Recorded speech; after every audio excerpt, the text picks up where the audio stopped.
Hello everyone, welcome to Excel. Myself Dipali and I am your biology educator. और बच्चों अभी last class में जितना हम लोगों ने कंप्लीट किया है of the same chapter principal of inheritance and variation. I hope आपने वो लेक्चर्स देखे होंगे और आपने वो लेक्चर्स की बहुत अच्छे से प्रैक्टिस की होगी, क्योंकि बेटा मतलब अगर मैं बात करती हूँ जेनेटिक्स की तो ये one of the finest chapter है of the whole biology. Genetics के अंदर कंप्राइज होता है अपना principle of inheritance and molecular basis of inheritance, दोनों ही एक्सट्रीम इंपॉर्टेंट टॉपिक्स हैं। प्लीज इसको, ये थोड़ा टाइम लेगा, ये थोड़ी प्रैक्टिस लेगा। I know this thing, sometimes it do feel boring कि मैम ये क्या है, सारा दिन हम क्यों पढ़ें ये चीज़। मतलब कई बार तुमको कंफ्यूजिंग लगेगा, कई बार बोरिंग लगेगा, बट इसको जितना ज़्यादा प्रैक्टिस करोगे ये उतना ज़्यादा बेहतर होता जाएगा। ये चीज़ दिमाग में क्लियर रखना। और अगर इसके कॉन्सेप्ट एक बार क्लियर हो गए ना बेटा, फिर तुम लोग कभी भी इसके कॉन्सेप्ट में कहीं नहीं अटकोगे, ये गारंटी है ना। तो इसके कॉन्सेप्ट्स को थोड़ा सा विजुअलाइज करना, थोड़ा सा समझने की कोशिश करना, थोड़ा सा खुद से प्रैक्टिस करना, तभी ये चीज समझ में आएगी, नहीं तो फिर दिक्कत होगी। चल, और आज हम लोग बात करेंगे बेटा क्या क्या टॉपिक्स आज हम लोग इस लेक्चर के अंडर कवर करने वाले हैं। तो सबसे पहले आ जाता है पॉलीजेनिक इनहेरिटेंस, आज हम लोग समझेंगे। आज हम लोग प्लियोट्रॉपी क्या होता है उस चीज को भी थोड़ा सा जो है डिफाइन करेंगे by the terms of NCERT, and also उस चीज को किस तरीके से मल्टीपल एलिलिज्म के साथ तुम कंपेयर करोगे, वो सारी चीजें हम लोग देखने वाले हैं। उसके साथ क्रोमोसोमल थ्योरी ऑफ इनहेरिटेंस, जो कि वॉल्टर सटन और थियोडोर बोवरी ने दी थी, जो कि ये स्पेसिफाई करती है कि जितनी बातें मेंडल उस टाइम पे बोले थे, बट उनको उतना ज्यादा सिग्निफिकेंट रहा नहीं, मतलब उनको किसी ने वो उतने ज्यादा फेमस ही नहीं हो पाए, क्योंकि उनकी जितनी बातें थी उन सबको खारिज कर दिया गया कि ये गलत है, ये कोई it's based on no fact, इसका कोई प्रूफ नहीं है, इसका कोई फैक्ट नहीं है, he is using the mathematical formula to solve the biological concepts. तो इस सब चीजों से उनको जो है उनके थ्योरी को पूरी तरीके से रिजेक्ट कर दिया था। तो उसको क्रोमोसोमल थ्योरी ऑफ इनहेरिटेंस में वापस लेके आया जाता है by Walter Sutton and Theodore Boveri, उसके बारे में देखेंगे। और उसी के साथ identifying the role of multiple gene on their expression. So जितना हमने प्लियोट्रॉपी पॉलीजेनिक इनहेरिटेंस पढ़ा है, उसके साथ साथ हम मल्टीपल जीन किस तरीके से अफेक्ट देता है एक सिंगल कैरेक्टर के लिए, उसको भी थोड़ा सा देखेंगे। ओके, चलिए। लास्ट क्लास में हमने बात करी थी मल्टीपल एलीलिज्म की। आज हम उसी को कंटिन्यू करते हुए एक और टॉपिक पढ़ेंगे। हालांकि तुम्हारी एनसीईआरटीज के अंदर पहले दिया जाता है क्रोमोसोमल थ्योरी ऑफ इनहेरिटेंस, पर क्रोमोसोमल थ्योरी ऑफ इनहेरिटेंस और लिंकेज एंड रिकॉम्बिनेशन ये साथ के टॉपिक्स हैं, जो कि हम मतलब इसको ही मैं इसके बाद कंटिन्यू करूंगी। पहले मैं समझाना आप लोगों को चाहती हूँ पॉलीजेनिक इनहेरिटेंस एंड प्लियोट्रॉपी। तो बहुत इंटरेस्टिंग कॉन्सेप्ट है, आराम से समझिएगा, तसल्ली से समझिएगा। सबसे पहले let me make you revise कि मल्टीपल एलील क्या था बेटा। सो मल्टीपल एलीलिज्म के अंदर हमने क्या पढ़ा था,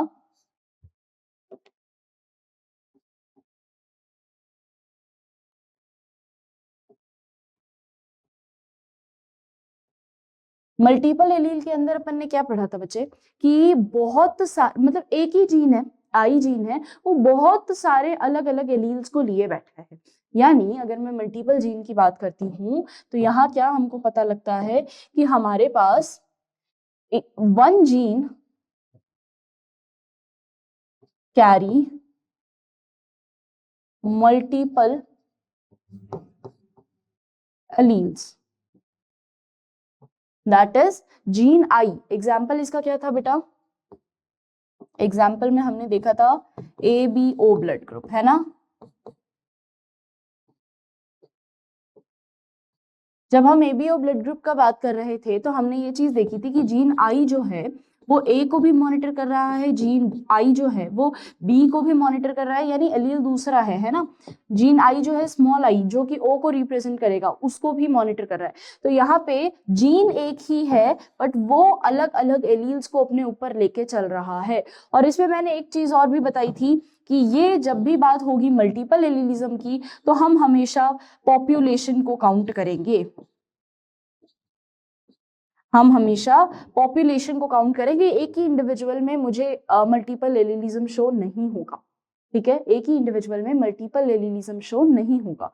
सेम वैसे ही एक और फिनोमिना, एक और टॉपिक आता है हमारे पास, पॉलीजेनिक इनहेरिटेंस।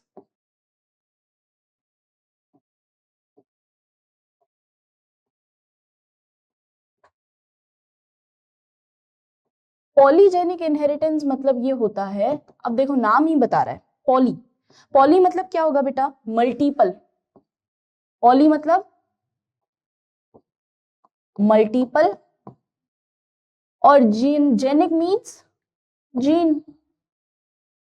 तो यहाँ पे हमको क्या देखने को मिलेगा? मल्टीपल जीन का इंटरैक्शन। जब बहुत सारे जीन इंटरैक्ट करेंगे एक दूसरे के साथ, उस चीज को हम कह देते हैं polygenic interaction. Clear? So what is polygenic interaction? जब मेरे पास बहुत सारे जीन जो होंगे ना, multiple genes will interact.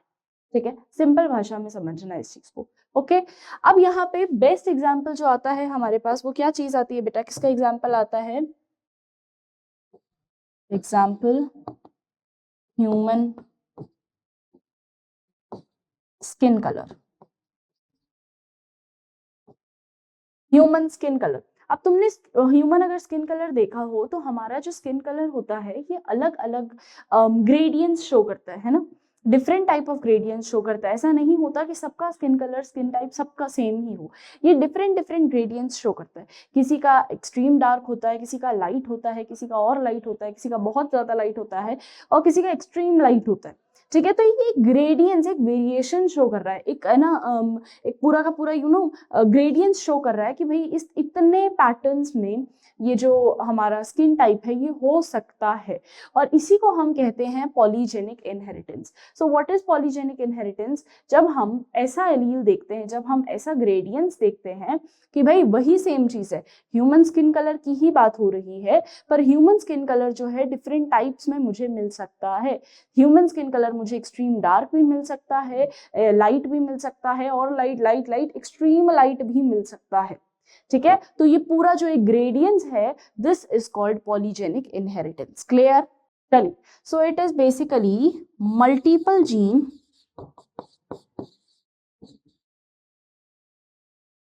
Affecting one character. Multiple gene affecting one character, एक ही कैरेक्टर है ना, human skin colour is what? One character. और उस कैरेक्टर को अफेक्ट करने के लिए हमारे पास बहुत सारे जीन हैं। ठीक है, बहुत सारे जीन प्रेजेंट रहते हैं, तो इसको हम क्या बोलते हैं बेटा जी? Polygenic inheritance. एंड ऑल्सो ये एक, it may or may not B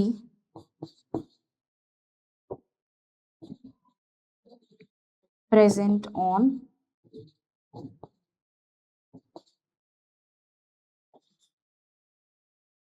बेटा ये एक सिंगल जीन पे प्रेजेंट हो सकता भी है, हो नहीं भी सकता, दोनों ही चीजें आ जाती है। It may or may not be present on a single gene. तो सिंगल जीन इसको, पॉलीजेनिक इनहेरिटेंस को, पॉलीजेनिक ट्रेट को आगे कैरी कर भी सकता है, नहीं भी कर सकता, दोनों ही फैक्टर आ जाते हैं। सो बेसिकली पॉलीजेनिक इनहेरिटेंस के अंदर अगर मैं स्किन टाइप लेती हूँ, तो अभी हम एनसीईआरटी को पढ़ेंगे तब एक एग्जाम्पल देगा वो, कि यहाँ पे सिक्स डिफरेंट टाइप्स ऑफ आपको क्या मिलते हैं? जीन मिलते हैं, जो कि कंट्रोल करते हैं आपका ह्यूमन स्किन कलर। ठीक है, ह्यूमन स्किन टाइप। तो सिक्स मल्टीपल जीन मतलब सिक्स जीन होंगे जो कि अफेक्ट करेंगे आपका एक कैरेक्टर, और इसी चीज को हम कहते हैं पॉलीजेनिक इनहेरिटेंस। ठीक है, चलिए अगला बढ़ते हैं एक और टॉपिक के साथ, एंड दैट इज प्लियोट्रॉपी।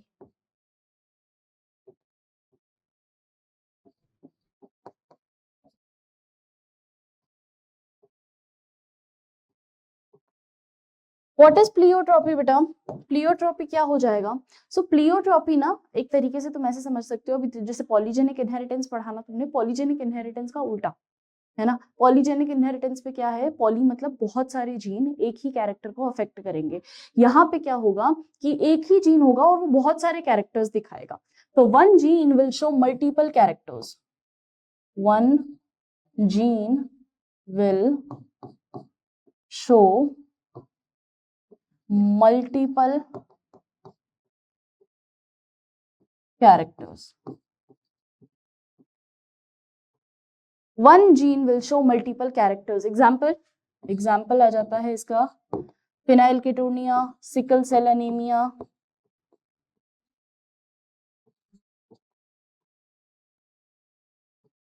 हम लोगों को पता है सिकल सेल एनीमिया क्या होता है बेटा? एक है ना ब्लड का जो अपनी आरबीसीज होती है ना, तो आरबीसीज की ओरिजिनल जो शेप होती है आपकी, सो आरबीसीज की ओरिजिनल शेप कुछ इस तरीके से होती है, बाइकॉनकेव होती है, ऐसा, है ना? ऐसा डिस्क शेप स्ट्रक्चर रहता है हमारी आरबीसीज का, ह्यूमन आरबीसीज का। थोड़ा सा 3D तो मैं नहीं बना पाऊंगी, बट थोड़ा सा इसको इमेजिन करना, थोड़ा सा 3D स्ट्रक्चर होता है, बट होता ये स्ट्रक्चर है। पर हुआ क्या कि सिकल सेल एनीमिया के अंदर क्या होता है कि ये बहुत ज्यादा वीक हो जाती है, और सिकल जैसा, सिकल सिकल पता है तुम लोगों को, जिससे ना ऐसा एक, अगर तुम लोगों ने स्ट्रक्चर देखा हो ये ऐसा, कभी प्लांटिंग वगैरह गार्डनिंग वगैरह की हो ना, तो ऐसा स्ट्रक्चर होता है, एक सिकल कहते हैं इसको, है ना? इससे ही जो है वो घास वगैरह तोड़ना और प्लांट्स वगैरह की तोड़ना, उनको ये इससे सिकल से किया जाता है।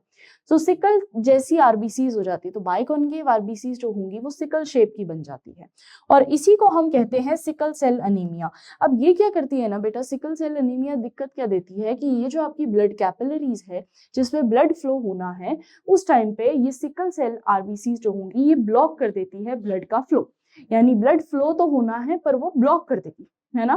तो ब्लड तो आ रहा है पर वो ब्लॉक कर दिया गया by what, by the sickle cell RBC. तो आरबीसी आगे जा ही नहीं पाते, है ना? तो मतलब ब्लड जो है वो बेसिकली आगे की तरफ मूव ही नहीं हो पाता। तो sickle cell anemia, anemic person जो होता है उसकी पूरी बॉडी में प्रॉपर ब्लड का फ्लो ही नहीं हो पाता, प्रॉपर ब्लड फ्लो ही नहीं हो पाएगा, तो वो ऑब्वियस ही बात है उसको बहुत सारी दिक्कतें आएगी, बहुत सारी दिक्कतें लीड्स टू व्हाट, क्या क्या हो सकता है उसमें? हमको वीकनेस दिख सकती है,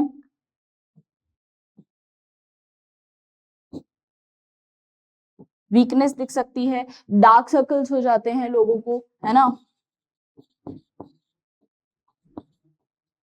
अनीमिया, खून की कमी,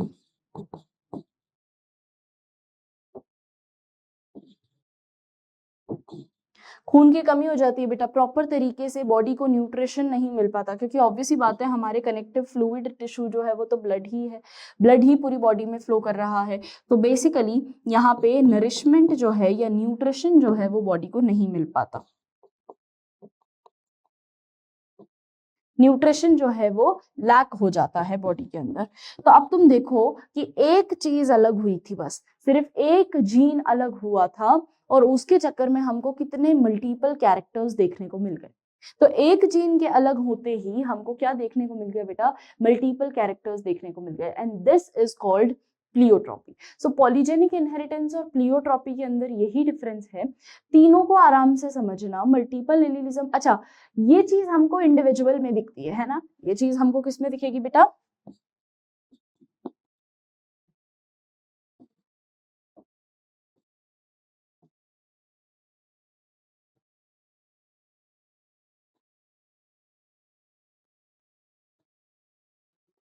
ऑब्जर्व्ड इन इंडिविजुअल, एक सिंगल आदमी के अंदर आपको ये सारी चीजें मिल सकती है। क्यों? क्योंकि एक सिंगल इंसान के अंदर ही एक जीन अगर अफेक्ट होगा तो that will lead to many kind or certain kinds of the characters, different characters, ठीक है? सो अगर एक जीन भी अफेक्ट होता है तो वो क्या दिखाएगा बेटा? मल्टीपल कैरेक्टर्स अफेक्ट होते हुए। तो ये सबसे बेस्ट एग्जांपल है आपका सिकल सेल एनीमिया। सेकंड आ जाता है आपके पास, अभी अपन एनसीईआरटी रीड करेंगे तो उसमें अपन फिनाइल केटोनिया के बारे में भी पढ़ेंगे। बट हो क्या रहा है, एक बार let me summarise that to you, कि होना क्या है यहाँ पे कि आपकी जो बॉडी है, आपकी बॉडी के अंदर जो जीन है वो किसको अफेक्ट करेगा बेटा? वो जैसे ही अगर एक जीन भी अफेक्ट हुआ तो वो आपकी पूरी बॉडी के मल्टीपल कैरेक्टर्स को अफेक्ट कर देगा, ठीक है? मल्टीपल कैरेक्टर्स को अफेक्ट कर देना यानी क्या हो रहा है कि अगर आपका एक जीन, या आप कह सकते हो कि जैसे मान लीजिए सिर्फ आरबीसी का जो जीन था वो इफेक्ट हुआ, जैसे कि सिकल सेल बदल, आरबीसी जो है वो सिकल शेप की हुई, तो अब एक जीन अफेक्ट हुआ है पर उसके चक्कर में दिक्कतें देखो कितनी सारी हो रही हैं, है ना? तो इतनी दिक्कतें हो रही है एक जीन के बदल जाने से, इसीलिए हम इसको क्या कहते हैं बेटा जी? प्लियोट्रॉपी। प्लियोट्रॉपी और पॉलीजेनिक इनहेरिटेंस एक दूसरे से एकदम अलग हैं, अपोजिट है ना? पॉलीजेनिक इनहेरिटेंस क्या काम कर रहा था? पॉलीजेनिक इनहेरिटेंस में एक जीन जो है, या सॉरी एक कैरेक्टर जो है, multiple gene carries one character, ये चीज थी। यहाँ पे क्या है? One gene will show multiple characters, तो एग्जैक्ट अपोजिट हो गया। वहां पे एक ही ह्यूमन स्किन टाइप ही है, पर वो अलग अलग जीन पे प्रेजेंट रह सकता है। यहाँ पे जीन तो एक ही है, पर वो जीन जो है वो बहुत सारे different types of characters show कर सकता है। क्लियर है ये चीज, समझ में आ रहा है? तो अभी अपन इसकी एनसीईआरटी रीड करते हैं। चलो अब एक बार रीड कर लेते हैं कि एनसीईआरटी क्या बोलती है। सो पॉलीजेनिक इनहेरिटेंस क्या होता है, किस तरीके से काम करता है, उसको एक बार देखिएगा। जैसे अभी मैंने बताया, polygenic means poly multiple gene are affecting the same character. ठीक है, एक ही कैरेक्टर अफेक्ट होगा पर बहुत सारे जीन्स के कारण अफेक्ट होगा। चलिए, सो मेंडल स्टडीड मेनली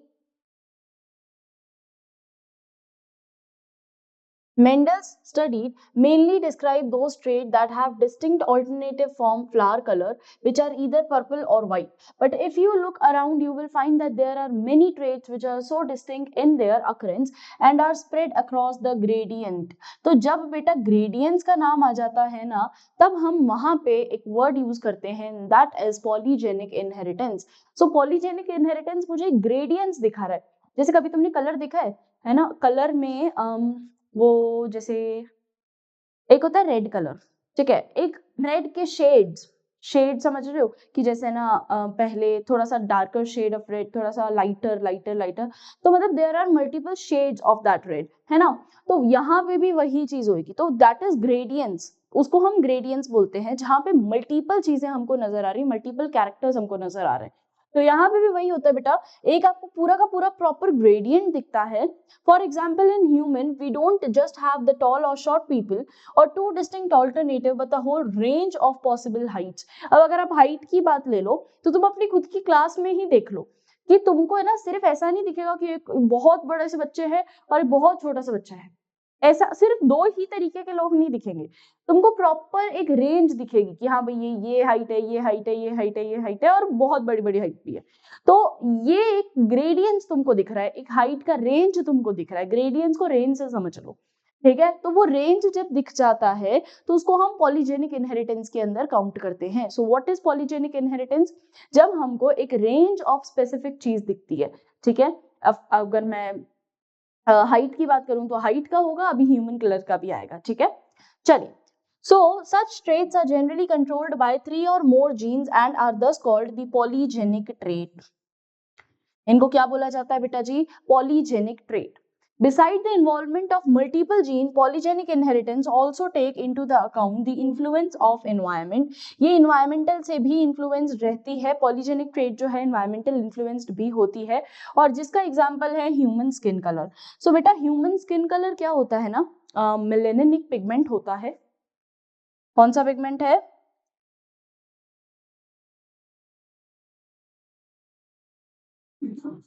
नाम सुना होगा तुम लोगों ने, मेलानिन। मेलानिन पिगमेंट जो होता है ये आपका बॉडी का नेचुरल सनस्क्रीन है ना, ऐसा समझो कि ये तुम्हारी बॉडी का क्या है बेटा जी? It's the natural sunscreen. अब नेचुरल सनस्क्रीन है, इसका मतलब ये क्या काम करेगा, ये आपकी बॉडी को ना नेचुरली, ये अल्ट्रावायलेट रेडिएशंस जैसे ही अगर आपकी बॉडी पे आएगी तो ये उनको रिफ्लेक्ट आउट कर देगा, ठीक है, ये एब्जॉर्ब नहीं करेगा यूवी रेज को, तो आपको नेचुरली ये प्रोटेक्ट कर रहा है। अब ये क्या होता है ना, हमें बहुत ज्यादा कलर ग्रेडियंस शो होता है। अगर आप लोग ह्यूमंस का ही टाइप देखोगे तो ह्यूमन, जैसा अभी मैंने स्किन कलर का एग्जांपल बताया, ह्यूमन स्किन कलर में आपको बहुत ज्यादा ग्रेडियंस शो होता है। एक तो ह्यूमन स्किन कलर होगा डार्कर, जिन लोगों में ज्यादा मेलेनिन प्रोडक्शन होगा वो बनाते हैं बेटा स्किन कलर डार्कर, यानी जिन लोगों में those who have people with high amount of melanin, वो क्या होंगे बेटा जी? थोड़े से डार्कर इन शेड, डार्कर इन शेड होंगे, ठीक है, थोड़ा सा उनका शेड जो होगा वो डार्कर होगा। और वहीं पे ही people with low amount of melanin, they will be more lighter in shade. अब हो क्या रहा है कि कई बार जब जैसे तुम लोगों को ऐसे बोलते हैं कि भाई सनस्क्रीन लगा के निकलो, पर है ना कई लोग सनस्क्रीन को मेकअप का सोर्स मानते हैं, है ना, हाँ मेकअप है ये तो, सो लड़कियों वाली बात कर दी यार तुमने, तो मेकअप कौन लगाता है, बट मेकअप नहीं है ये आपकी बॉडी की प्रोटेक्टिव लेयर है। और अगर ये लेयर तुम लोग अगर लगाते हो तो इससे तुमको ही फायदा होगा। और क्या फायदा होने वाला है कि तुम्हारा जो यूवी रेडिएशन है ना वो तुम्हारी बॉडी के अंदर डायरेक्टली एंटर नहीं करेगी। और अगर यूवी रेडिएशन डायरेक्टली तुम्हारी बॉडी के अंदर एंटर करती है तो वो म्यूटेशन कॉज करती है। म्यूटेशन से कोई ना कोई डिजीज लीड होती है। तो वो ना हो इतना सब कुछ, इसीलिए बोला जाता है कि बाहर एक लेयर लगा लेते हैं। जब भी हम धूप में या सन को एक्सपोज करते हैं तो उस टाइम पे हम एक लेयर लगा लेते हैं बाहर, जिसको हम कहते हैं सनस्क्रीन। सनस्क्रीन क्या काम करती है कि जब जैसे बेसिकली सनस्क्रीन जो होती है वो एक तरीके से आपकी जितनी भी यूवी रेडिएशन है उनको स्किन के अंदर जाने ही नहीं देती, ये रिफ्लेक्ट कर देती है। ठीक है, तो जितनी भी आती है ना वो SPF 50, 100, 150 जितना भी रेंज उनका जाता है, तो वो सारी उसी तरीके से एक्ट करती है और वो आपकी स्किन को क्या करती है बेटा जी, प्रोटेक्ट करती है फ्रॉम दी हार्मफुल रेडिएशन। तो प्लीज इसको as a makeup source use करके और निग्लेक्ट मत करो, इट इज वेरी यूजफुल। तो जब भी बाहर जाएं तो उसको हम यूज कर सकते हैं। सेकेंडली, कि जिन लोगों में मेलेनिन का प्रोडक्शन कम होता है, मेलेनिन का प्रोडक्शन जिन लोगों में कम होता है, तो उनका जो शेड होता है, उनका जो ग्रेडियंस होता है वो थोड़ा सा लाइटर कॉम्प्लेक्स होता है। ठीक है, तो और उन लोगों में क्या है ना, जैसे जो ये जो मतलब मेलेनिन जो है एक पिगमेंट है, और पिगमेंट बेसिकली काम कर रहा है, एक प्रोडक्शन फैक्ट्री है। अब क्या होगा कि जिन लोगों के अंदर जिनके अंदर लो मेलेटोनिन प्रोडक्शन है, यानी इनकी जो फैक्ट्री है वो ढंग तरीके से काम नहीं कर रही है ना, सही तरीके से वो फंक्शन नहीं कर रही, सही तरीके से वर्क नहीं कर रही, तो उस टाइम पे क्या होता है कि वो जो मेलेनिन प्रोडक्शन है वो बहुत ज्यादा रिड्यूस, वो है ही नहीं उसके अंदर, ऐसा समझ लो, प्रॉपर तरीके से मेलेनिन बना ही नहीं है। तो जब मेलेनिन बना ही नहीं, ढंग से बना ही नहीं है, तो वो एक्सप्रेस भी नहीं होगा। ठीक है, तो उन लोगों का स्किन कलर जो होता है बहुत ज्यादा लाइटर होता है, प्लस उसी के साथ अगर वो सन को एक्सपोज करते हैं तो उनको सनबर्न बहुत जल्दी हो जाता है। देखा होगा ना तुम लोगों ने, जो एक्स्ट्रा व्हाइट पीपल होते हैं उनके ना यहाँ ऐसे पूरा रेड रेड हो जाता है पूरा, when they are very much expose to the sunlight. क्यों ऐसा होता है? क्योंकि उनकी बॉडी नेचुरली उस सन से लड़ नहीं पा रही। ठीक है, तुम्हारी बॉडी का एक नेचुरल सनस्क्रीन है तुम्हारे पास, क्या है? मेलेनिन। तो मेलेनिन क्या बोलता है कि भाई तू अगर नहीं भी निकल गया ना सनस्क्रीन लगा के, तो मैं तेरे को हेल्प करेगा। ठीक है, पर फिर भी एक प्रोटेक्टिव लेयर है तो हम सनस्क्रीन का यूज कर सकते हैं। चल, so human skin color is another classic example for this. In a polygenic trait of phenotype reflects the contribution of each allele, that is the effect of each allele is additive. चलिए इसको देखते हैं आगे। To understand this better, let us assume the three genes A, B, C control the skin color in human. अब human के अंदर अगर मान लीजिए हम ये देखते हैं कि 3 जीन है जो कि ह्यूमन स्किन कलर को कंट्रोल करेंगी, with the dominant form A, B, C representing the darker skin color. चलिए A, B, C जो कैपिटल्स है ना, इसको हम ऐसे नहीं लिखेंगे क्योंकि बेटा पेयर में आते हैं हर बार ना, जीन है ना तो उसको रिप्रेजेंट एक से नहीं किया जाता, gene is always represented in pairs. ठीक है, तो ये हो गया हमारे पास डार्कर स्किन शेड। ठीक, नेक्स्ट आता है कि द रेसेसिव फॉर्म, और ये क्या है? डोमिनेंट फॉर्म है बेटा, डोमिनेंट फॉर्म। ठीक है, एक मैं बना रही हूं,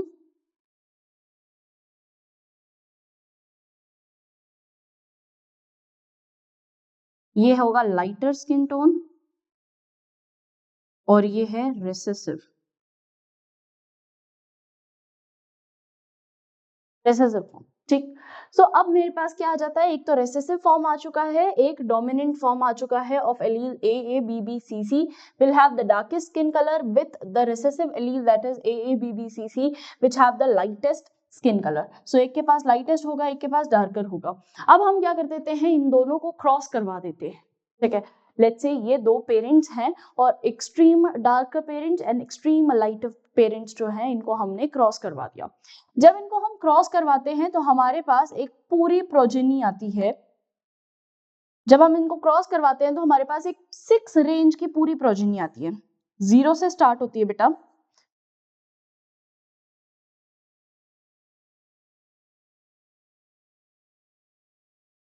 जीरो से स्टार्ट होती हुई 6 रेंज तक की मेरे पास पूरी एक प्रोजेनी आती है। ठीक है, जिसमें पॉसिबल फिनोटाइप्स बताया जाता है कि भाई अगर मैं पेरेंट ए को पेरेंट बी के साथ जब क्रॉस करवाऊंगी, डोमिनेंट को रिसेसिव के साथ जब क्रॉस करवाऊंगी, तो मेरे पास एक रेंज बनेगी पूरी, ठीक है, ग्रेडियंट्स बोल रहे हैं ना ये, तो पूरी रेंज बनेगी। अब वो रेंज कैसी बनेगी, ये देखो कि फर्स्ट वाला जो होगा ये एक्सट्रीम,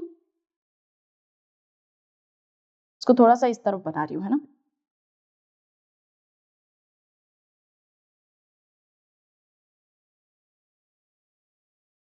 ये होगा एक्सट्रीम डार्क और ये होगा एक्सट्रीम लाइट। एक तो दोनों एक्सट्रीम्स बन जाएंगे, है ना, एक तो एक प्रोजेनी जो होगी वो तो एकदम एक्सट्रीम्स बन जाएगी, यानी एक प्रोजेनी ऐसी हो जो एकदम डार्क प्रोजेनी बन जाएगी same as it is to the parent one, और एक प्रोजेनी ऐसी होगी जो एक्सट्रीम लाइट बन जाएगी same as to the progeny parent two, ठीक है। तो एक प्रोजेनी एकदम पेरेंट वन जैसी है, एक प्रोजेनी एकदम पेरेंट टू जैसी है। अब बीच में जितने हमको मिलते हैं वो सारे ग्रेडियंट्स फॉलो करेंगे, ग्रेडियंट्स यानी कि एक्सट्रीम डार्क है ना, तो अब थोड़ा सा कम, थोड़ा सा लाइटर शेड ऑफ डार्क, सो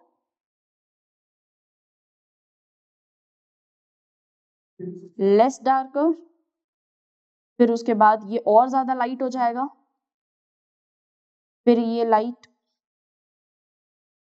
फिर ये इससे थोड़ा सा और लाइट होता है, मतलब ये कम होता जाएगा बेसिकली, ठीक है। और लास्ट में आते आते ये बहुत ही ज्यादा रिड्यूस्ड हो जाएगा लाइट। सो ये एक्सट्रीम जो डार्कर फेज था उससे थोड़ा सा लेस डार्कर, फिर डार्कर, फिर उसके बाद ये बीच में आता आता जो है हमारे पास क्या मिल जाता है हमको, एक्सट्रीम लाइट शेड। तो अगर हम इनका एक ग्राफ, अगर मैं इनका एक ग्राफ आपको बताना चाहूँ कि यार अगर मान लीजिए लेट्स से ये फादर है और ये मदर है, फादर जो है एक्सट्रीम डार्क हमने लिए हैं, डार्कर यानी बहुत ज्यादा मेलेनिन जो प्रोडक्शन है फादर में, और दूसरा हमने लिया है mother that is extreme light, तो मदर का स्किन टोन एक्सट्रीम लाइट है। जब हम इन दोनों को क्रॉस करवा देते हैं तो हमारे पास 6 टाइप बनती है प्रोजेनी की, मतलब प्रोजेनी किस तरीके की हो सकती है ना, है नहीं बच्चे, किस तरीके की हो सकती है, 6 तरीके से हो सकती है। पहला तरीका ये हो सकता है कि वो एकदम डार्कर होगी, दूसरा तरीका ये होगा जैसे कि फादर है एकदम वैसे ही एकदम एक्सट्रीम डार्क होगी, तो ये एक्सट्रीम है, ठीक है। दूसरी वाली थोड़ी सी लेस डार्कर होगी, फिर उसके बाद थोड़ी और लेस डार्कर होगी, लास्ट आते आते जो है थोड़ा सा क्या हो जाएगा बेटा, लाइटर शेड आ जाएगा और एक्सट्रीम लाइट।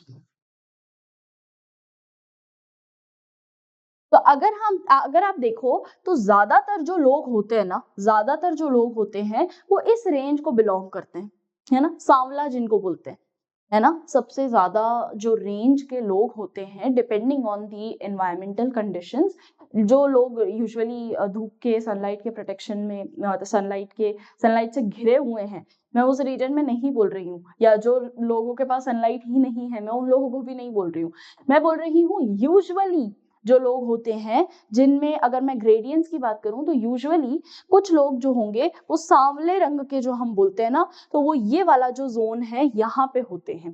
तो इसका मतलब अगर हम इसका ग्राफ बनाना चाहें, नहीं आने वाला है तो प्लीज अपनी कॉपी पेन रख के इस चीज को सुनिएगा, जब आप लोग ग्राफ बनाना चाहें तो ये कुछ इस तरीके का ग्राफ आपको शो होता है। इस तरीके का ग्राफ शो होना मतलब क्या होगा बेटा, कि ये तो आपके पास आ जाएगा एक्सट्रीम या तो डार्क या लाइट, लेट्स से ये मैंने डार्क ले लिया है, ये मैंने एक्सट्रीम लाइट ले लिया है, ये बहुत रिड्यूस्ड प्रोजेनी होगी बेटा, बहुत कम बच्चे ऐसे होंगे जो एक्सट्रीम डार्क और एक्सट्रीम लाइट होंगे, पर मोस्टली बच्चे कैसे होंगे, बीच का ग्रेडियंस यानी कैसे सांवला रंग दिखाएंगे, है ना। तो ये जो होगा ये एक इंटरमीडिएट फॉर्म होगा, कैसा फॉर्म है बेटा जी, ये एक इंटरमीडिएट फॉर्म है, बीच का है ना, ना ये एक्सट्रीम डार्क है ना ये एक्सट्रीम लाइट है, it is somewhat in between of these two, clear. तो ये एक बीच का फॉर्म हो जाता है, और ये यूजुअली अगर मैं 1 to 6 की रेंज लेके चल रही हूँ तो ये यूजुअली लाई करता है आपका 3 पे, ठीक है, 6 का हाफ इज 3 राइट, तो ये 4 और 3 के बीच में लाई करेगा, क्लियर है ये चीज। तो ये आपके पास आ जाता है पॉलीजेनिक इनहेरिटेंस, चलिए इसको आप पढ़ लेते हैं.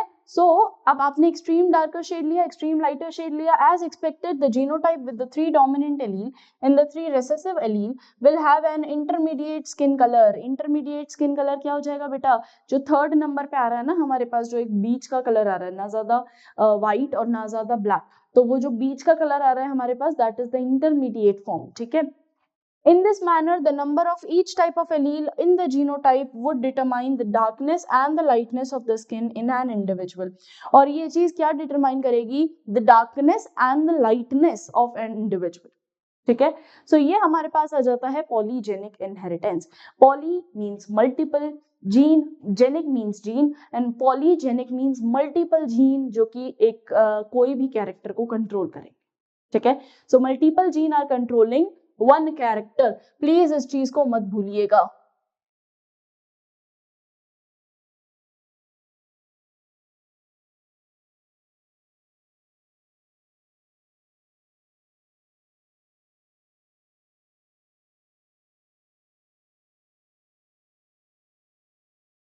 मल्टीपल जीन कैरिंग और multiple gene controlling one character. Clear. चलें आगे. चलिए नेक्स्ट देखते हैं प्लियोट्रॉपी. सो प्लियोट्रॉपी अभी जैसे अपन ने पढ़ा, व्हाट इज प्लियोट्रॉपी? प्लियोट्रॉपी होता है बेटा इसका जस्ट अपोजिट कर दो. ठीक है, इसका जस्ट अपोजिट सिंपल सा कर दे. We have so far seen the effect of gene on a single phenotype or trait. There are however the instances where the single gene can exhibit multiple phenotypic expressions. एक single gene जो है बेटा बहुत सारे multiple expressions दिखा सकता है. एक सिंगल जीन अगर चेंज होगा तो वो बहुत सारे डिफरेंट वेरिएशंस, डिफरेंट कैरेक्टर्स को लीड कर सकता है. For example sickle cell anemia. कि अगर भाई साहब आप में सिकल सेल एनीमिया हो जाता है तो उससे दिक्कत क्या होगी? पहला, तुम्हारी आरबीसी की शेप बिगड़ जाएगी. दूसरा, तुम्हारी बॉडी के अंदर जो है ब्लड का फ्लो ढंग से नहीं हो पाएगा. ठीक है, क्योंकि आरबीसी की ही शेप बिगड़ गई है. तो दूसरी चीज वो कि ब्लड का फ्लो, ब्लड अगर रुका तो वो क्लॉट पैदा करेगा. ठीक है. फिर फोर्थ कि जितना भी अपना ब्लड सप्लाई हो रहा है ऑब्वियसली वो कुछ ना कुछ न्यूट्रिएंट लेके जा रहा है. तो अगर मान लीजिए ब्लड फ्लो ही रुक जाता है तो न्यूट्रिएंट का फ्लो ही रुक जाएगा. तो वो चीज अनेमिक हो जाएंगे. एनीमिया इज खून की कमी, है ना. तो अगर ब्लड ढंग से फ्लो नहीं होगा तो खून की कमी हो जाएगी, तो अनीमिया हो जाएगा. तो इतनी सारी चीजें हो रही है जस्ट बिकॉज कि आपने सिर्फ एक, आपकी बॉडी के अंदर सिर्फ एक जीन जो था वो अफेक्ट हो गया. समझ में आ रही बात? सिर्फ एक जीन अफेक्ट होने के कारण it leads to the multiple characters जो कि अलग होंगे. तो ये होता है प्लियोट्रॉपी. और वहां क्या हो रहा था बेटा? मल्टीपल जीन एक कैरेक्टर को डिफाइन कर रहे हैं. ठीक है. अभी लास्ट में इसकी एक टेबल बताऊंगी तीनों को, मल्टीपल एलील, प्लियोट्रॉपी और पॉलीजेनिक इनहेरिटेंस. ध्यान से समझना, है ना. चलो, such a gene expression is called a pleiotropic gene. The underlying mechanism of pleiotropy in most cases is the effect of the gene on the metabolic pathways which contribute towards the different phenotypes. An example to this disease is phenylketonuria. Phenylketonuria occurs in human. This disease is caused by the mutation in the gene that codes for the enzyme phenylalanine hydroxylase. Single gene mutation. This manifests itself through the phenotypic expression characterized by the mental retardation. क्या क्या होता है इस disorder में? Mental retardation, reduction in hair and skin pigmentation. See, क्या है अब ये फिनाइलकेटोनिया, थैलेसीमिया, सिकल सेल एनीमिया, इन सभी के बारे में अभी हम लोग लास्ट टॉपिक तक आते आते बात करेंगे. जब हम लोग ये जो इसके जेनेटिक डिसऑर्डर्स पढ़ेंगे हम तब इनको ढंग से पढ़ेंगे और ढंग से इनको याद करेंगे. पर उससे पहले ये चीज समझना बहुत ज्यादा जरूरी है कि ये एक्चुअल में क्या चीज बोल रहा है. सो यहाँ पे ये बोलता है कि फिनाइलकेटोनिया एक ऐसा डिसऑर्डर है जिसके अंदर क्या होता है बेटा, मेंटली कई लोगों को तुमने अगर देखा हो तो वो है ना मेंटली काफी ज्यादा रिटार्डेड रहते हैं, है ना. मेंटली रिटार्डेशन होता है, हेयर लॉस बहुत ज्यादा होता है उनको, स्किन पिगमेंटेड बहुत ज्यादा रहती है, मतलब they are not that much stable and are not in the natural conditions where they should be, है ना. तो नॉर्मली एक्ट भी नहीं करते, वो बड़ा डिफरेंट वे एक्ट करते हैं. बट हाँ, ऑफ कोर्स ये बात है कि वो डिफरेंटली एबल्ड हैं, है ना। हम ये नहीं कह सकते कि they are unable to do this things, but they are differently able to perform many functions. वो बहुत और अलग चीजें कर सकते हैं। तो ऐसी बात नहीं है कि वो यही चीज, वो स्पेसिफिक चीज नहीं कर सकते, नहीं कर सकते, नहीं कर सकते, वो तो आम जनता कर रही है ना। वो अलग से एबल्ड होते हैं और वो कुछ और चीज करते हैं, ठीक है। तो ये होता है। तो कई लोग जिनको फेनाइलकेटोनिया होता है, वो इन डिजीजेस से जो जो भी लोग मतलब अफेक्ट होते हैं इस डिजीज से, तो उनमें ये चीज देखी जाती है कि अब आप देखो फेनाइलकेटोनिया किसके कारण हुआ बेटा, एक जीन अफेक्टेड था फेनाइलकेटोनिया से, ठीक। अब ये एक जीन ने क्या क्या दिक्कतें दे दी, मेंटल रिटार्डेशन भी, रिडक्शन इन हेयर भी, स्किन पिगमेंटेशन भी, तो हाइट फैक्टर भी होता है इसके अंदर, ये सारी। तो अब तुम देख रहे हो कितने सारे कैरेक्टर अफेक्ट हो रहे हैं, ठीक है। एक सिंगल जीन के चेंज होने से कितने सारे कैरेक्टर्स जो हैं सारे अफेक्ट हो जाएंगे, और इसी को हम कहते हैं pleiotropy. So what is pleiotropy? When one gene affect multiple characters, ठीक है बेटा। मल्टीपल कैरेक्टर्स को एक ही जीन अफेक्ट करेगा, ठीक। इसको हम प्लियोट्रोपी कहते हैं। इसका एक और एग्जांपल होता है, one more example which we had studied, और जिसका नाम है सिकल सेल अनीमिया।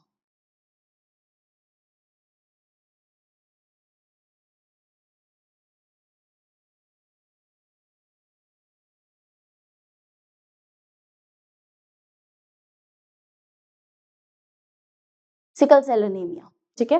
सो सिकल सेल अनीमिया एक ऐसा डिसऑर्डर होता है in which the RBCs become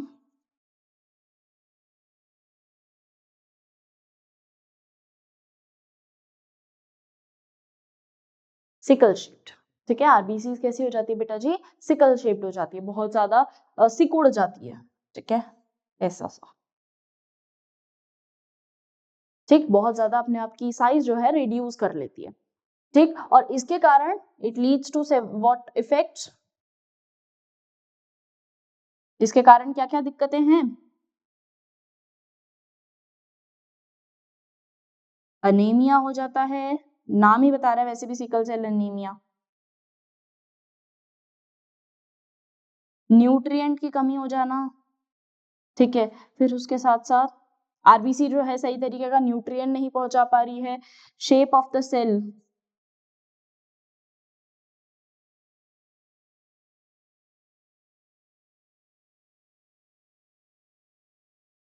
shape of the cell disturb, पूरी सेल की जो स्ट्रक्चर है, पूरा जो शेप है वही डिस्टर्ब हो जाता है।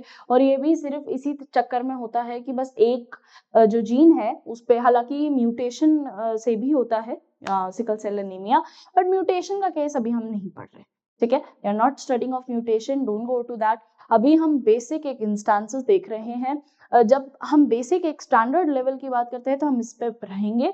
जब मैं एक्सेप्शंस बताऊंगी, जब मैं म्यूटेशन की बात करूंगी अगले चैप्टर में, तब मैं तुमको ये सारी समझाऊंगी, ठीक है। चलो ओके, नेक्स्ट बढ़ते हैं। ओके, अब आ जाता है क्रोमोसोमल थ्योरी ऑफ इनहेरिटेंस। तो ये हमारा एनसीईआरटी का टॉपिक जो पॉलीजेनिक इनहेरिटेंस ऑफ प्लियोट्रोपी से पहले था। मेरा इनको बाद में समझाने का मतलब ये है, इसीलिए मैंने बाद में समझाया, क्योंकि बेटा ये दो टॉपिक से आपको तीन टॉपिक क्लियर होंगे। पहला इज मल्टीपल एलील, अभी बनाऊं टेबल या बाद में बनाऊं? बाद में बना देती हूँ, है ना, इसी में बना दूंगी, बाद में बना देती हूँ। Multiple allele, pleiotropy, polygenic inheritance की आज टेबल समझा दूंगी, ठीक है। चलो, हाँ मैं ये बोल रही थी कि सबसे पहले मैंने क्रोमोसोमल थ्योरी क्यों नहीं पढ़ाई, इसका रीजन ये है क्योंकि क्रोमोसोमल थ्योरी ऑफ इनहेरिटेंस जो है ये आगे जाके लिंक करेगी लिंकेज एंड रिकॉम्बिनेशन से, और उसमें तुम लोग होगे कंफ्यूज। तो इसलिए मैं चाह रही हूँ कि पहले तुम लोग ये टर्म समझ जाओ, क्योंकि ये तीनों टर्म्स एक साथ ही पढ़ते हैं बेटा। Multiple allele, pleiotropy, polygenic inheritance, these are very similar in terms, as well as if I can say कि ये बहुत ज्यादा सिमिलैरिटी शो करती है, आपस में कंफ्यूजन क्रिएट करती है, ठीक है। सो इसीलिए इनको पहले पढ़ा दिया जाता है ताकि और कोई कंफ्यूजन लीड ना हो, और इनके बाद हम लोग पढ़ाते हैं क्रोमोसोमल थ्योरी ऑफ इनहेरिटेंस, क्योंकि ये बहुत ज्यादा अच्छी है, और उसके बाद आपका वो आएगा ही लिंकेज रिकॉम्बिनेशन, ठीक है। चलो अब क्रोमोसोमल थ्योरी ऑफ इनहेरिटेंस, पहली बात तो बात क्या है, क्या बोलेगा मैम, क्यों बोलेगा, कौन है ये, किसने दिया है? सबसे पहली बात, ये दिया गया था बाय सटन एंड बोवी।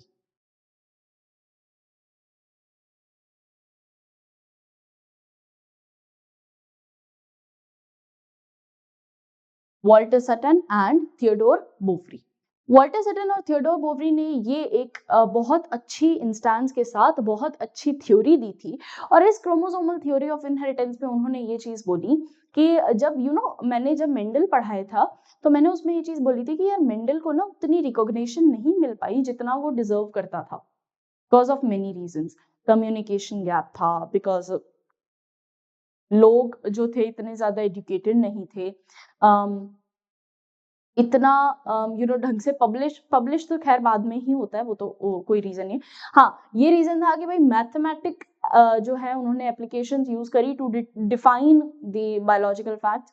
तो बायोलॉजी के अंदर उन्होंने मैथमेटिकल अप्रोच लगा दी। लॉजिक की बात कर रहे थे, उनकी तो कोई गलती थी नहीं, but still people were not वो they were not able to accept कि हाँ ये बायोलॉजी के अंदर मैथमेटिक्स डाल रहा है, so people were against that. तो इसीलिए उनका जो जितना भी थ्योरी था दैट वाज ऑल रिजेक्टेड। ठीक है, तो अब फिर आए काफी टाइम बाद थ्योरीज आई, और उस थ्योरी को लेके आया गया by Walter Sutton and Theodore Boveri. और इन्होंने ये चीज बोली कि जितनी बातें उस टाइम पे मेंडल ने बोली थी, है ना, वो सारी बातें सही थी। ठीक है, ही वॉज नॉट रॉन्ग, वो गलत नहीं थे।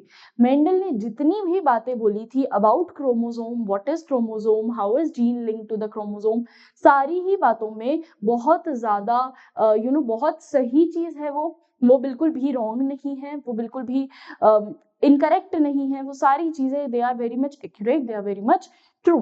तो यहाँ पे क्या बोलता है वो कि सबसे पहली बात जो मेंडल ने बोली थी, अब यहाँ मेंडल की ही बातें हैं बेटा, है ना, तो उनको मैं पॉइंट्स में लेके आई हूँ, फिर हम एनसीईआरटी पढ़ते हैं। So पहली बात is the hereditary traits of the chromosome retain their number and structure individuality throughout the life. जो भी क्रोमोसोम का नंबर और स्ट्रक्चर, इफ आई से ऑफ ह्यूमन के अंदर 46 नंबर ऑफ क्रोमोसोम होते हैं, तो बर्थ से लेके डेथ तक उसके बाद 46 नंबर ऑफ क्रोमोसोम ही रहेंगे। कहीं ये नहीं है कि भाई किसी के पास कुछ कम होगा। एक्सेप्शनल केसेस पे मत जाना प्लीज, ठीक है, एक्सेप्शनल केसेस पे मत जाना। मैं ये नहीं बोल रही हूँ कि मैम कोई बच्चा बोलेगा मैम म्यूटेशन हो जाता है ना, या कोई जेनेटिक डिसऑर्डर हो जाती है तो उसके कारण कुछ चीज लीड हो सकती है, वो सब बात ही नहीं हो रही है बेटा। यहाँ अभी सिंपल ये स्टैंडर्ड बात हो रही है कि जो एक सर्टेन, अगर मैं लेवल एक ही लेवल पे देखूं सारी चीजों को, तो मुझे एक चीज पता लगती है कि 46 नंबर अगर क्रोमोसोम है जैसा कि ह्यूमंस के अंदर होता है, तो उस टाइम पे इनका इंडिविजुअल ये थ्रू आउट द लाइफ रहेंगे, ये कम नहीं होंगे, ये ज्यादा नहीं होंगे, ये पूरी लाइफ टाइम में मेंटेन्ड रहेंगे। ठीक है, तो ये इंडिविजुअल्स पूरी लाइफ टाइम में मेंटेन रहते हैं। और इसको हम कहा इसको, और यही चीज हमको जो है मेंडल अंकल ने भी बोली थी, उस टाइम पे किसी ने ध्यान नहीं दिया, तो थियोडोर बोवरी ने उन्हीं की बातों को स्टेट किया कि ये सही बात है। ठीक है, नेक्स्ट आ जाता है they are neither mixed nor get lost. तो वो ना तो जाते हैं ना वो किसी से मिक्स होते हैं। कभी भी आप ये नहीं देखते कि 46 नंबर ऑफ क्रोमोसोम है वो आपस में मिक्स हो गए, नहीं होते। ठीक है, सेम वो कभी भी रिटेन मतलब लॉस्ट भी नहीं होते, कभी रिटेन रीगेन भी नहीं होते। जितना एक स्टैंडर्डाइज्ड जो number of chromosome set fixed है इन ह्यूमन बॉडी, वो उसके थ्रू आउट द लाइफ चलता है। So second point is again correct. Chromosome segregate during the time of gamete formation, और इसको हम कहते हैं लॉ ऑफ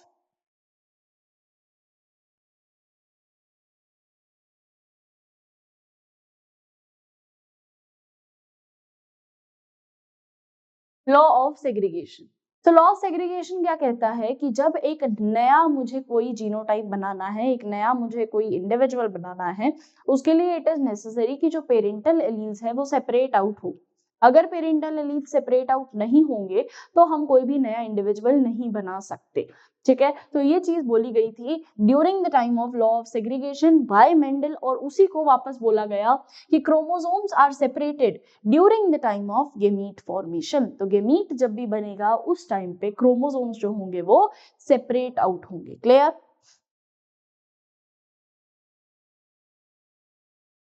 और अगला उसने ये बोला a gamete contain only one chromosome. और गेमीट जो होगा एक, या आप कह सकते हो कि जैसे एक ही क्रोमोसोम प्रेजेंट होगा। अगर मैं ये क्रोमोसोम बोलती हूँ तो इस क्रोमोसोम पे जीन प्रेजेंट होगा, ठीक है। और ये बोल रहा है एक गेमीट पे, गेमीट इज व्हाट बेटा? जर्म सेल, है ना। तो गेमीट होगी gamete, gametic cell, germ cell जो भी कह लो। तो जर्म सेल जो होती है, जर्म सेल इज व्हाट? ये या तो अगर मैं मेल और फीमेल के केस में बात करती हूँ, इन ह्यूमन के केस में, तो ये या तो एग हो सकता है या ओवा जिसको हम बोलते हैं, या फिर ये स्पर्म हो सकता है, ठीक है। तो या तो एग हो सकता है या ये स्पर्म हो सकता है, और इसके अंदर ये बोलता है कि एक ही क्रोमोसोम प्रेजेंट रहेगा, ठीक। Mendelian factors are restored during the time of fertilization. Mendelian characters जो होते हैं बेटा during the time of fertilization वो स्टोर्ड रहते हैं, पर वो चीज हमने देखी थी मेंडल के कैरेक्टरिस्टिक्स के अंदर, ठीक है। जो मेंडल अंकल ने परफॉर्मेंस दिखाई थी, एक्सपेरिमेंट्स दिखाई थी, ये उनके बेसिस की लाइन है ना। लास्ट वाली जो है वो एक्सपेरिमेंट्स के बेसिस पे लाइन है। ये हम बोल रहे हैं फॉर मोनोहाइब्रिड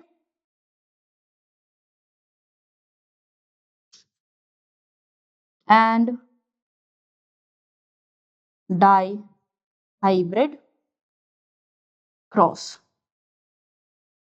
तो ये मैं बात बोल रही हूँ मोनोहाइब्रिड और डाईहाइब्रिड क्रॉस की, नॉट फॉर ऑल, ठीक। तो ये सारी बातें जो थी ये थियोडोर ये सटन वाल्टर सटन और थियोडोर बोवरी ने बोली थी। तो सटन और बोवरी ने ये क्रोमोसोमल थ्योरी ऑफ इनहेरिटेंस दी थी about what Mendel has actually said, और उसी को एक बार वापस कि भाई ये बातें हैं, ये चीजें हैं विच Mendel said but it was not accepted during that time, so we should focus on these things now, है ना। अब थोड़ा सा टेक्नोलॉजी एडवांस है, अब कम्युनिकेशन अच्छा है, लोगों में थोड़ा दिमाग है, people are now more educated, और लोग जो है अब इस चीज को शायद एक्सेप्ट कर ले। तो इसीलिए इन्होंने क्या बनाया बेटा कि अब आपको ये चीजें थोड़ी सी ज्यादा बतानी चाहिए, because they all are facts, है ना। ये सारी ही चीजें जो है फैक्ट चीजें है, कोई भी इमेजिनरी चीज नहीं है, फिक्शनल चीज नहीं है। Okay. So Mendel published his work of inheritance of characters in 1865, but for several reasons it remained unrecognized till 1900. So 1900 तक ये unrecognized ही रहा। बनाया बेचारे ने 1865 में था, but 19 तक ये unrecognized रहा। फर्स्टली क्यों रहा ऐसा, क्यों हुआ? हमने ये रीजंस पहले लिख लिए थे पॉइंट्स में, बट तब भी लिख लो। Communication was not easy as it is now in those days, and his work could not be widely published. Communication इतना था ही नहीं बेटा, इतना कम्युनिकेशन इतना था ही नहीं। इसके साथ जैसे अभी अभी तो तुम लोग देखते हो ना, टीवी है, कंप्यूटर्स है, लैपटॉप, मैकपैड सब है, तो अब इतनी सारी चीजें है, पहले इतनी सारी चीजें नहीं थी। तो जब पहले नहीं थी तो communication was very much weak, तो इसीलिए वो इतना ज्यादा वाइडली पब्लिश्ड नहीं हो पाया और पब्लिकली इतना फैल ही नहीं पाया। Secondly his concept of gene और फैक्टर्स, जिसको मेंडल बोलते थे अपने शब्दों में, were the discrete unit that control the expression of trait, and one pair of the allele which do not blend with each other was not accepted by his contemporaries as as an explanation for the apparently continuous variation seen in the nature.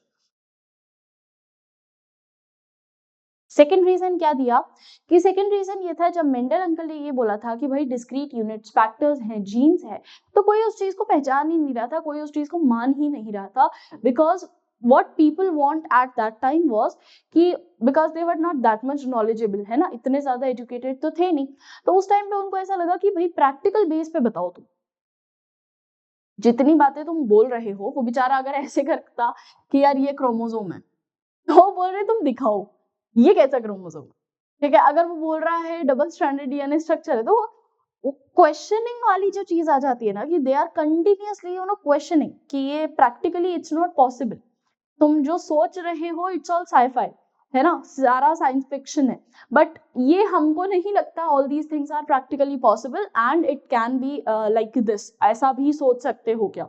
तो ये चीज वो लोग बिल्कुल भी नहीं उसको imagine ही नहीं कर पाए। Thirdly, Mendel's approach of using mathematics, ये तो सबसे खतरनाक बात, to explain the biological phenomena was totally new and was unacceptable to many of the biologists in that time. तो ये भी कि भाई मैथमेटिकल फिनोमिना है, तुम क्या बात कर रहे हो 9:3:3:1, क्यों क्यों हम बोल रहे हैं 1:2, 3:4, 3:1, क्या है ये फिनोटाइप रेशो, क्या है ये जीनोटाइप रेशो? तो they were not at all accepting that, और उन्होंने इसको भी मना कर दिया। Finally through the Mendel's work suggested that the factors, बेटा फैक्टर्स जीन्स ही हैं, please don't get confused with this, factors are genes only, तो जीन को ही वो फैक्टर बोल रहा है, कुछ अलग चीज नहीं है। वर डिस्क्रीट यूनिट्स, फैक्टर्स क्या है बेटा जी? These are discrete unit. He could not provide any physical proof for the existence of the factors and say what they were made of. ये कभी बता ही नहीं पाया, क्योंकि ये सब चीजें अब हमको पता है कि भाई जो क्रोमोसोम है वो डबल स्ट्रैंडेड डीएनए हेलिक्स से बनते हैं, या डीएनए हेलिक्स जो है जब न्यूक्लियोटाइड एक फॉर्म, अभी सब आएगा नेक्स्ट चैप्टर में, सारी चीजें बताई जाएगी मॉलिक्यूलर बेसिस में। जब हिस्टोन प्रोटीन डीएनए को रैप कर लेता है अपने अराउंड, तो वो चीज से बनता है, बट ये सारी चीजें लेटर ऑन पढ़ाई जाती है जेनेटिक्स में। पहले ये चीज बताई जा रही है कि भाई उस टाइम पे Mendel was not that much, उसको खुद को ही नहीं पता था कि यार, उसको ये पता है कि क्रोमोसोम है, उसको ये पता है कि कुछ तो चीज आगे जा रही है, पर उसने उस टाइम पे उसको नाम भी क्या दिया? फैक्टर, है ना, कि यार कुछ तो यहाँ पे कुछ चीज आगे जा रही है, पेरेंट्स का जो कुछ एक हिस्सा है वो आगे बढ़ रहा है, इसीलिए हमको सिमिलैरिटी दिख रही है। बट क्योंकि उसका कोई नाम नहीं था, तो उस टाइम पे उसने नाम दे दिया फैक्टर। सिंपल बोलता था कि यार ये फैक्टर है जो आगे जा पा रहे हैं, और उसको ये फिर बाद में पता लगा because of the good communication skills और लिटरेचर बढ़ती गई, तो वो उससे फिर उनको पता लगा कि now these are called genes, और फिर उनको जीन पता लगा, फिर जीन के बाद लोगों ने डिस्कवरी की कि भाई जीन जो है वो एक्चुअली लोकेटेड क्रोमोसोम में है। सो ऑल दीज थिंग्स जो मैंने इंट्रोडक्शन में बताया था तुम लोगों को, वो सारी चीजें नाउ यू नो बिकॉज हमने ऑलरेडी वो सारी थीसिस पढ़ ली है ना। अगर हम मेंडल की जगह होते या मेंडल वाले टाइम पे परफॉर्मेंस एक्सपेरिमेंट्स अगर परफॉर्म करते, तो हमें भी शायद ये सब चीजें नहीं पता होती, शायद नहीं ही पता होती, है ना। ये नहीं पता होने वाली बात है, क्योंकि उसको ये तो पता है कि कुछ चीज आगे जा रही है, पर वो किससे बनी है, क्या वो चीज है, उसको ये पता ही नहीं है बेचारे। ठीक है, तो इन सारे रीजंस के कारण मेंडल जो है उसका फिनोमिना, उसका जितना भी एक्सपेरिमेंट्स, वो सारे डिनाई कर दिए गए। ठीक है, कुछ भी एक्सेप्ट नहीं हुआ। नेक्स्ट आता है इन 1900 द तीन साइंटिस्ट थे बेटा, de Vries Correns, Testmark independently rediscovered the Mendel's result on inheritance of characters. Also by this time, due to advancement in microscopy, they were taking place, the scientists were able to carefully observe all the cell division. This led to the discovery of the structures in the nucleus that appear to be the double and divide just before each cell division. Sutton और Boveri के आने से पहले, है ना, एक कुछ scientists और डिस्कवरी किए, और उन्होंने ये चीज पहले पता लगाई कि हमारी जो सेल है, उस सेल का जो न्यूक्लियस है, उस न्यूक्लियस के अंदर कुछ डबल धागे जैसे हैं, है ना, तो कुछ धागा है जो कि आगे में भी ये कुछ क्रोमोसोम बनाएगा, तो वो अब नाम हमको आते हैं। बट उस टाइम पे माइक्रोस्कोपी क्योंकि नई नई डेवलप हुई ही थी, तो उस टाइम पे जो है उन्होंने ये चीज बोली कि, क्योंकि उतना एडवांसमेंट नहीं था ना बेटा, बट तब भी उन्होंने ये चीज बोली कि यार मेंडल का जो काम है उसको आगे बढ़ाना चाहिए, because it is a very thoughtful process, कि ये एक बहुत ऐसा एक्सपेरिमेंट है जो कि आगे ले जाया जा सकता है बड़े स्केल पे, क्योंकि ये फैक्ट्स को बिलोंग करता है। ठीक है, नेक्स्ट सो न्यूक्लियस है और न्यूक्लियस के अंदर कुछ तो डबल चीज है जो कि डिवाइड होती है बिफोर एवरी सेल डिविजन, हर सेल डिविजन से पहले वो डिवाइड हो रही है ना, ये चीज उसने बोली। These were called as chromosomes, colored body, as they were visualized by staining. जब इनको स्टेन किया गया, स्टेन होता है सिफ्रिनिन का स्टेन होता है, और तो जब इसको स्टेन किया गया तो ये हमको कलर्ड अपीयर्ड हुई। उस टाइम के माइक्रोस्कोप्स में भी ये कलर्ड अपीयर हुई, तब फिर इनका नाम दे दिया कि these are coloured body chromosome.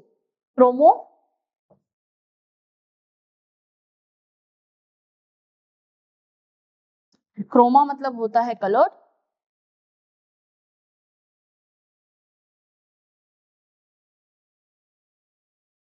और सोम मतलब होता है body. So these are coloured bodies, ठीक है। Next, in 1902 the chromosome movement during the meiosis has been worked out, and Walter Sutton and Theodore Boveri noted the behavior of chromosomes were parallel to the behavior of gene and use chromosome movement to explain the Mendel's law। तो Mendel को और explain करना, Mendel की जितनी बातें थी उनको और ज्यादा वेरीफाइड प्रूफ के साथ अब लेके आने का काम किसने ले लिया था? थियोडोर बोवरी और वॉल्टर सटन ने। सो वॉल्टर सटन ने अब ये चीज डिसाइड कर ली कि भाई जो चीज मेंडल नहीं कर पाए, जो चीज ये बाकी जो दिए थे डी वेरी स्कोरन और टेस्टबाग नहीं कर पाए, तो अब हम लोग ये चीज को लेते हैं और हम बताते हैं कि वो जो मेंडल बोलना चाह रहा था उस टाइम पे वो ये सारी बातें थी, ठीक है। तो अब इतनी सारी चीजें जो हुई, अब उनको आ गया कंक्लूड करने का समय। तो अब मेंडल की जितनी बातें हैं ना बेटा, वो एक्सपेरिमेंटली परफॉर्म करी जाएगी, ठीक है। सो मेंडल ने जितनी बातें बोली, मे भी मेंडल कुछ ऐसी बातें भी था जो शायद मेंडल बता नहीं पाया था, पर वो चीजें भी अब बताई जाएंगी। और किसके थ्रू बताई जाएगी? थॉमस हंट मॉर्गन के थ्रू, ठीक है। अब एक नया किरदार आ रहा है। अभी तक जितने साइंटिस्ट थे, नाम याद करते जाना, ठीक है। तो अभी तक जितने साइंटिस्ट, बहुत बेसिक साइंटिस्ट, अभी तो मेंडल ही आया है, अभी कोई और आया ही नहीं, है ना। तो अभी सिर्फ ग्रिगोर जॉन मेंडल चल रहा था। फिर उसके बाद आए हैं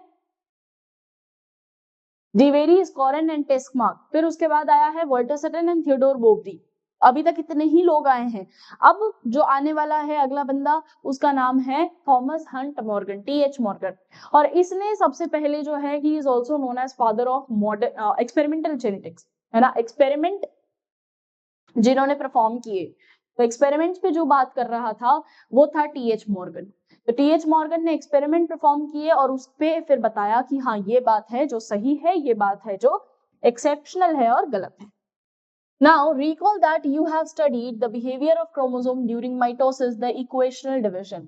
बेटा meiosis और mitosis में डिफरेंस समझ रहे हो? mitosis is equational division, meiosis is reductional division। Meiosis वाले टाइम पे मियोसिस 2 स्टेज में कंप्लीट होता है ना, याद है ना। तो मियोसिस जब 2 स्टेज में कंप्लीट होता है,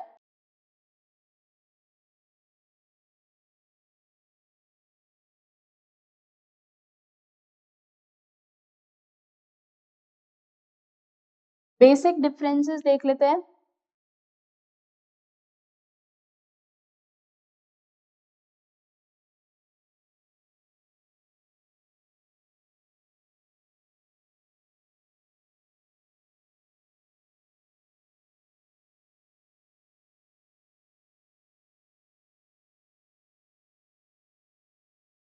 रिडक्शनल डिवीजन और इक्वेशनल डिवीजन।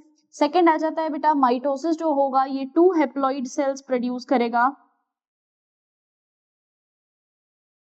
वेयरएज ये 4 हेप्लॉइड सेल्स प्रोड्यूस करेगा, ठीक है। यहाँ पे माइटोसिस जो होता है बेटा सोमेटिक सेल्स में डिवाइड होता है, somatic cells are involved in this. Somatic cells क्या होती है? बॉडी सेल्स, जो हमारी स्किन सेल है, लिवर सेल है, पूरी बॉडी की जितनी सेल्स है, all are considered under somatic cells. Whereas अगर मैं मियोसिस की बात करूं तो ये बात करेगा गेमेटिक सेल्स की, गेमेटिक और सेक्स सेल्स, ठीक है, जो कि मेल्स में स्पर्म होगा और फीमेल्स में ओवा होगा, तो ये उनकी बात करेगा, ठीक है। तो मियोसिस उनमें अकर होता है। नेक्स्ट आ जाता है, यहाँ पे बहुत रिड्यूस्ड वेरिएशन होता है या least variation, no variation, least variation, जबकि यहाँ पे a lot of variation is scene.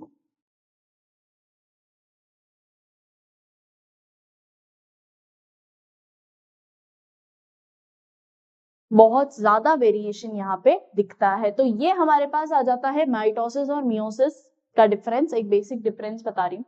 The important thing to remember that the chromosome as well as the gene occur in pair. अच्छा, ये बात भी हमारी क्रोमोसोमल थ्योरी ऑफ इनहेरिटेंस, जब मैंने ये पॉइंटर्स लिखवाए हैं इनके अंदर लिखवाया है कि जो क्रोमोसोम है वो हमेशा किस में आएंगे बेटा जी, पेयर में आएंगे। क्रोमोसोम जो है बहुत एक इंपॉर्टेंट पॉइंट है, नहीं है तो लिख लो। The two alleles of the gene pair are located on the homologous site of a homologous chromosome. What is a homologous chromosome? होमो मतलब क्या होता है, होमो मतलब सेम, है ना। और लोगस, लोगस मतलब लोकस से नाम आया है ये, होमोलोगस। होमोलोगस मतलब होता है बेटा सेम, होमो मतलब होता है सेम, लोगस जो है वो लोकस से नाम आया है, और लोकस मतलब होता है साइट, जहां पे जीन प्रेजेंट रहेगा। तो ऐसा क्रोमोसोम की ऐसी साइट जो होगी जहां एक जीन प्रेजेंट रहेगा, दूसरे पेयर में भी, क्योंकि जीन हमेशा पेयर में आते हैं, तो दूसरे क्रोमोसोम में भी उसी साइट पे वही जीन लोकेटेड रहेगा। याद करो इंट्रोडक्शन लेक्चर 1, जब मैंने बताया था कि अगर एक क्रोमोसोम, क्रोमोसोम हमेशा पेयर में आएगा, ऐसे बनाते हैं हम क्रोमोसोम को, ठीक है। ये पेयर्ड क्रोमोसोम में लेट्स से मैंने एक फर्स्ट स्पेसिफिक पोजीशन पे आई कलर का जीन है, तो सेकंड वाले पे भी इसी स्पेसिफिक पोजीशन पे आई कलर होगा, ठीक है। आई कलर का जीन होगा जो आई कलर के कैरेक्टर को मेंटेन करेगा। क्लियर है बात। सेकंड मान लो, सेकंड वाला जो आता है इस पे मैंने हाइट का वो दे दिया कैरेक्टर। अब वो जीन जो हाइट को मेंटेन करेगा, हाइट के कैरेक्टर को, तो यहाँ इसके पेयर में भी उसी सेकंड पोजीशन पे, तो सेम लोकस, इसको हम कहते हैं locus. Locus is site of the gene. What is locus? Locus is site of gene. तो जीन की जो जगह है ना वो होमोलोगस पेयर के अंदर, होमोलोगस पेयर क्या होता है बेटा? होमोलोगस पेयर यानी सेम पेयर, एक जैसे दिख रहे हैं ना दोनों, एक जैसे ही दिखते हैं ये दोनों, ठीक है। होमोलोगस पेयर में होमोलोगस साइट होगा। होमोलोगस साइट मतलब कि एक ही जगह पे, सेम जगह पे जो है हमको क्या देखने को मिलता है? जीन देखने को मिलता है। क्लियर है ये चीज? समझ में आ रहा है बेटा बात? तो होमोलोगस पेयर होमोलोगस साइट पे देखने को मिलेगा, ठीक है। सो होमोलोगस पेयर होता है, होमोलोगस साइट होता है, और यही चीज हमको बोली गई है किसके अंदर कि pairs are, oh sorry, genes are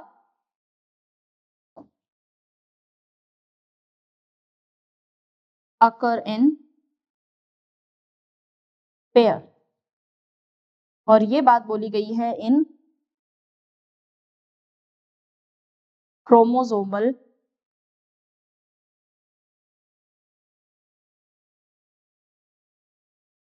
theory of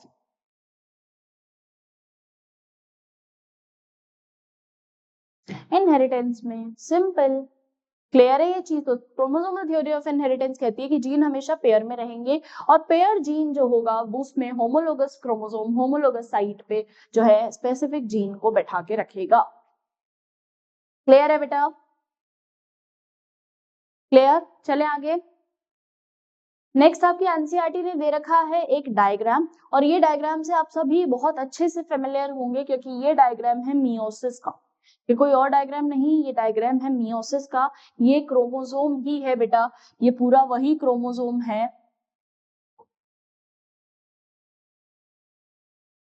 ये ऐसे समझो इसको, ये वही क्रोमोसोम है, ठीक है। तो पेयर में ही है क्रोमोसोम अभी भी। तो ये डायग्राम आपका एनसीईआरटी का, और ये डायग्राम बेटा मियोसिस को शो करता है। मियोसिस 1 की अगर मैं बात करती हूँ तो मियोसिस 1 किस तरीके से डिवाइडेड रहता है? मैं लिख देती हूँ उसकी स्टेजेस।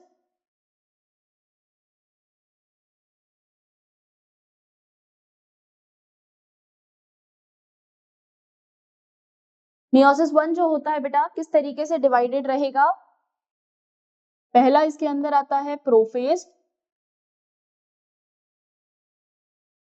प्रोफेज के अंदर आता है 4 हिस्से, 5 हिस्से एक्चुअल में।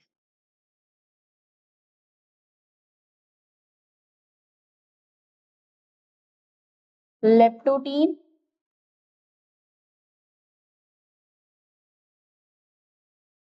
जाइगोटीन, पेकाइटीन, डिप्लोटीन,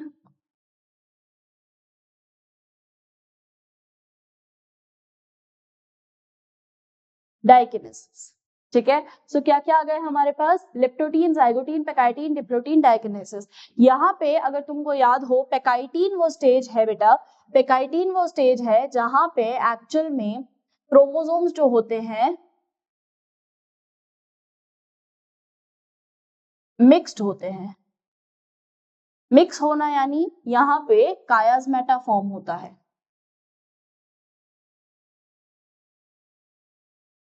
अगर तुम लोगों को ढंग से इस चीज को और पढ़ना है इन डिटेल, तो इसी चैनल पे जो है सेल साइकिल सेल डिविजन का जो एक चैप्टर है उसको एक बार प्लीज रिवाइज कर लो, एक बार उसको पढ़ लो, तुमको प्रॉपर पूरा समझ में आ जाएगा। सेल साइकिल सेल डिविजन में मियोसिस जो है उसका फर्स्ट जो लेक्चर है प्रोफेज, जिसमें मैं समझा रही हूँ, एक बार अगर तुम लोग वो चीज समझ लोगे तो तुम्हारे लिए बहुत ज्यादा इजी हो जाएगा उसको प्रॉपर इसको समझना। ठीक है, ये कोई अलग चीज नहीं है बेटा, यहाँ कायास्मेटा फॉर्म होता है। अभी अगर मैं डायग्राम बनाऊं तो जिन बच्चों को याद है उनको ये चीज याद आ ही जाएगी। इस तरीके का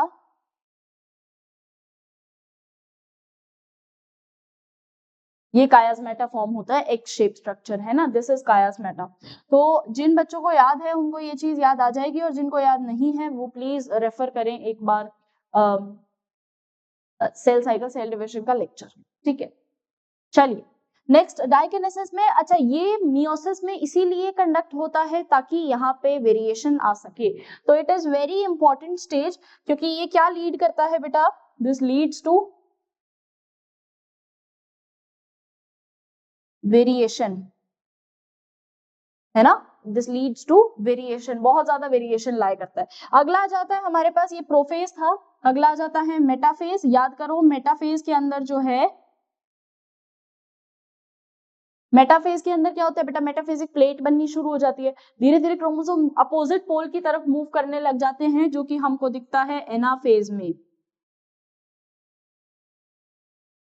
और लास्ट में आता है प्रोफेज, मेटाफेज, एनाफेज, टेलोफेज।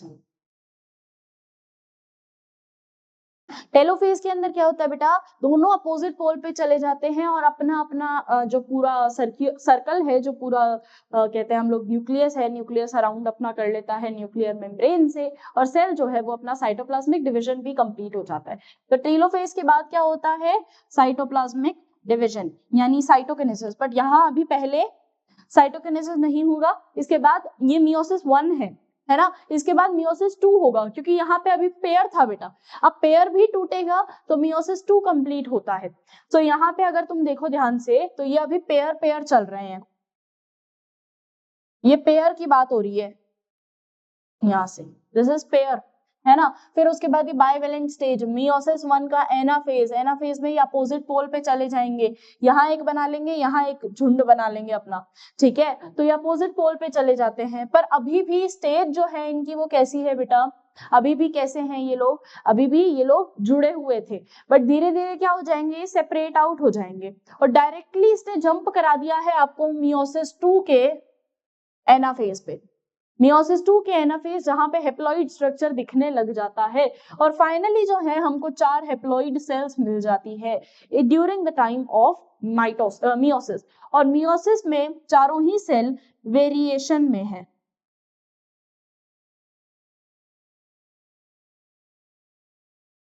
चारों ही सेल्स में चेंजेस है, कोई भी सेल तुमको सेम नहीं दिखेगी। है ना, क्योंकि चारों अलग अलग तरीके की। ओके, और यही चीज होती है, यही चीज कंप्लीट कराई जाती है। तो ये मियोसिस है, और मियोसिस के आगे से अब हम लोग पढ़ना शुरू करेंगे कि किस तरीके से थॉमस हंट मॉर्गन आए और उन्होंने ये जितना क्रोमोसोमल थ्योरी ऑफ इनहेरिटेंस दिया था by Walter Sutton and Theodore Boveri, उसको कंटिन्यू करते हुए उन्होंने अपने क्या एक्सपेरिमेंट्स परफॉर्म किए और उन्होंने क्या एक्सपेरिमेंटल जेनेटिक्स को क्या क्या पॉइंट्स रखे उसमें, उस चीज को पढ़ेंगे। Have a great day everyone, I hope you enjoyed the lecture और आपको समझ में आया होगा, you have well understood the lecture. Let's meet next time, bye bye, take care, have a great day.